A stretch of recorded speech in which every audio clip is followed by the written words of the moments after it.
बिस्मिल्लाहिर्रहमानिर्रहीम। अस्सलाम वालेकुम जी। उम्मीद करती हूँ कि आप सब खैरियत से होंगे, जहाँ भी होंगे खुश होंगे, आबाद होंगे। और मैं भी अल्लाह का लाख लाख शुक्र है बिल्कुल ठीक हूँ अल्हम्दुलिल्लाह। जैसे कि मैं आपको बता चुकी हूँ कि मेरा चैनल इंग्लिश लैंग्वेज के लिए है। इसमें मैं आपको इंग्लिश ग्रामर बोलना सिखाती हूँ। इसके अलावा मैं व्लॉगिंग भी करती हूँ समटाइम्स। और बेसिकली ये चैनल जो है लर्निंग पर्पस के लिए है। अगर कभी कुकिंग वगैरह करती हूँ तो उसकी वीडियोस वगैरह भी डालती हूँ आपको। मीन्स ये चैनल टोटली एक चीज़ पर नहीं है। इसको मैं ग्रामर वे में भी समझाती हूँ, यानी कि इंग्लिश बोलना भी सिखाती हूँ इसके ज़रिए मैं आपको। और कुकिंग वगैरह की वीडियोस भी होती हैं मेरे चैनल्स पे। और इसके अलावा व्लॉगिंग भी होती है समटाइम्स। सो आपसे यही उम्मीद करती हूँ कि आप सब मुझसे जुड़े रहेंगे ताकि मैं कंटिन्यूटी के साथ अपना काम और जारी रख सकूँ और बेहतर वे में जारी रख सकूँ।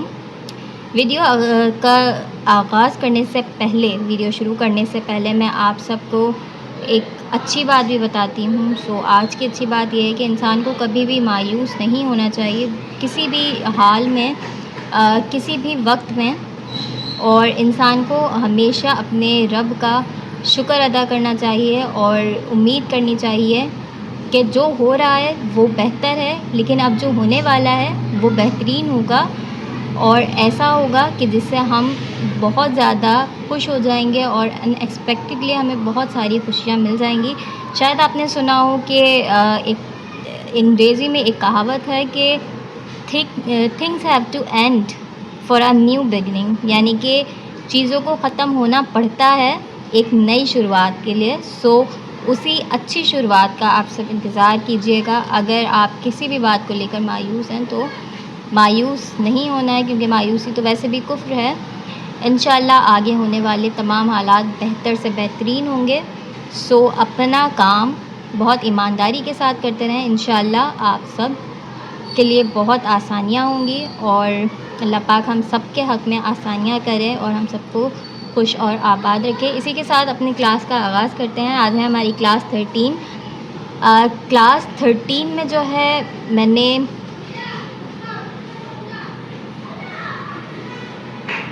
क्लास 13 जो है हमारी है पास्ट इंडेफिनिट टेंस। जैसे कि मैंने आपको बताया ही था कि जो दौर होते हैं, जो ज़माने होते हैं, वो 3 तरह के होते हैं। टेंसेस जो हैं, ठीक है, टेंसेस 12 होते हैं, लेकिन ज़माने जो हैं 3 तरह के होते हैं। फर्स्ट इज़ प्रेजेंट, यानी जो मौजूद है, ठीक है, मौजूदा।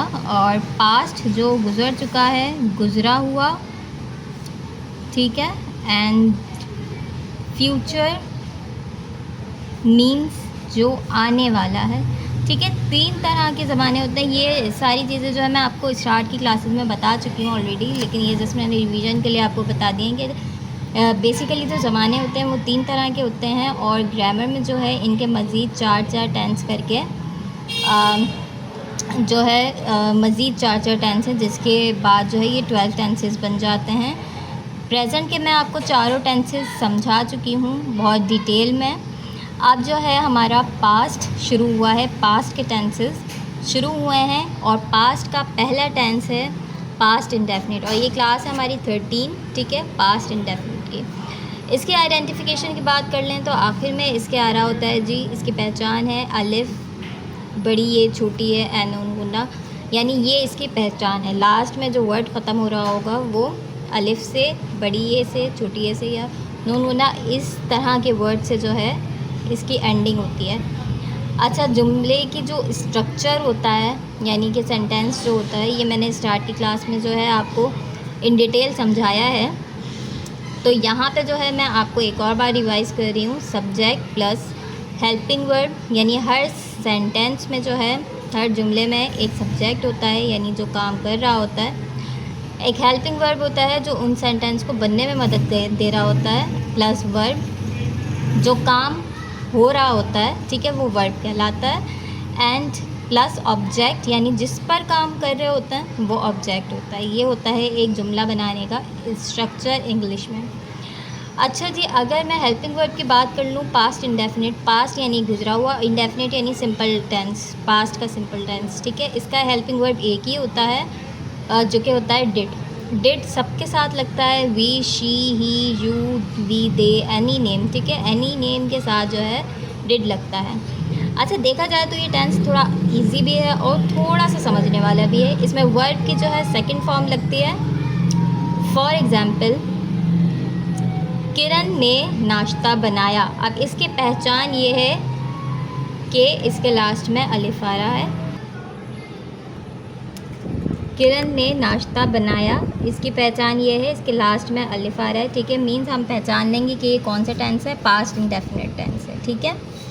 अच्छा, बनाया मीन्स पास्ट की बात हो रही है क्योंकि ये पास्ट के टेंस है। तो किरण जो है हमारा सब्जेक्ट है, इसमें जो है हमें हेल्पिंग वर्ड नहीं लगाना, ठीक है। जैसे हम प्रेजेंट इंडेफिनिट के टेंस में कर रहे थे कि उसमें सिंपल टेंस में जो है हेल्पिंग वर्ब यूज़ नहीं हो रहा था, इसी तरह कि जो पास्ट इंडेफिनिट के टेंस होते हैं उसमें वर्ब की सेकंड फॉर्म लगती है लेकिन हेल्पिंग वर्ब नहीं लगता, ठीक है। हेल्पिंग वर्ब नहीं लगता पास्ट इंडेफिनिट के सिंपल टेंस में, हेल्पिंग वर्ब नहीं लगता, ठीक है। और इसमें वर्ब की सेकंड फॉर्म लगती है। और सेकंड फॉर्म से याद आया कि मैंने आपको वर्ब की फॉर्म्स नहीं पढ़ाई हैं और मुझे वो भी आपको एक क्लास लेनी है क्योंकि इसमें जो है वर्ब की सेकंड फॉर्म यूज़ हो रही है। सो मैं आपको एक क्लास इसके बाद सेकंड फॉर्म की रखूँगी, ठीक है, first second and third form, ताकि आपको वो भी पता चले कि first second and third form क्या होती है, ठीक है। फर्स्ट फॉर्म, क्योंकि थर्ड फॉर्म में तो बहुत इजी होता है कि आपको पता चल जाए कि जो काम हो चुका है, ठीक है, फर्स्ट यानी जो मौजूदा है।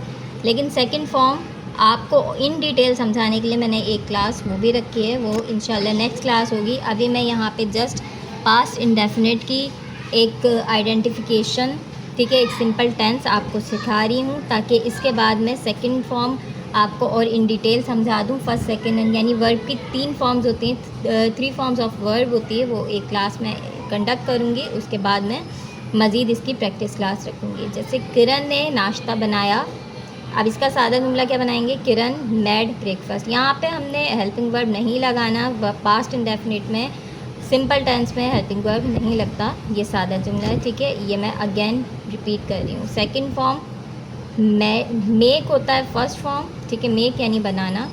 सेकंड फॉर्म होता है मेड और थर्ड फॉर्म भी इसकी मेड ही होती है, लेकिन यहाँ पे हमने सेकंड फॉर्म ही लगानी है इन जुमलों में, पास्ट इंडेफिनिट में, ठीक है, सेकंड फॉर्म ही लगती है वर्ब की।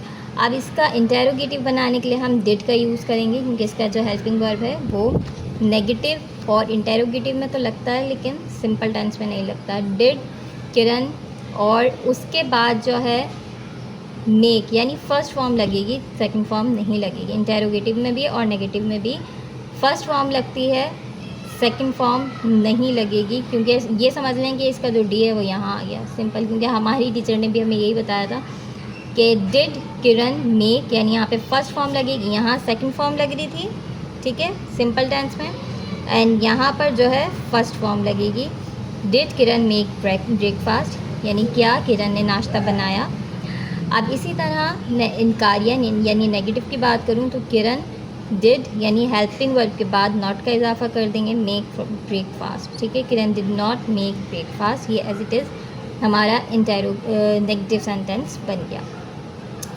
ये था जी क्लास 13 पास्ट इंडेफिनिट टेंस, ठीक है। पहचान मैंने आपको बता दी कि किसी जुमले के आखिर में अगर अलिफ बड़ी है छोटी है या नून गुन्ना आ रहा है, ठीक है, ये जो है हमारे पास्ट इंडेफिनिट को इंडिकेट कर रहा है, जाहिर कर रहा है। इसका हेल्पिंग वर्ब एक ही होता है डिड, जो सबके साथ यूज़ हो रहा होता है। वर्ब की सेकंड फॉर्म लगती है, यहाँ पे मैंने एक सिंपल टेंस आपको बना के दिखाया है, किरण ने नाश्ता बनाया।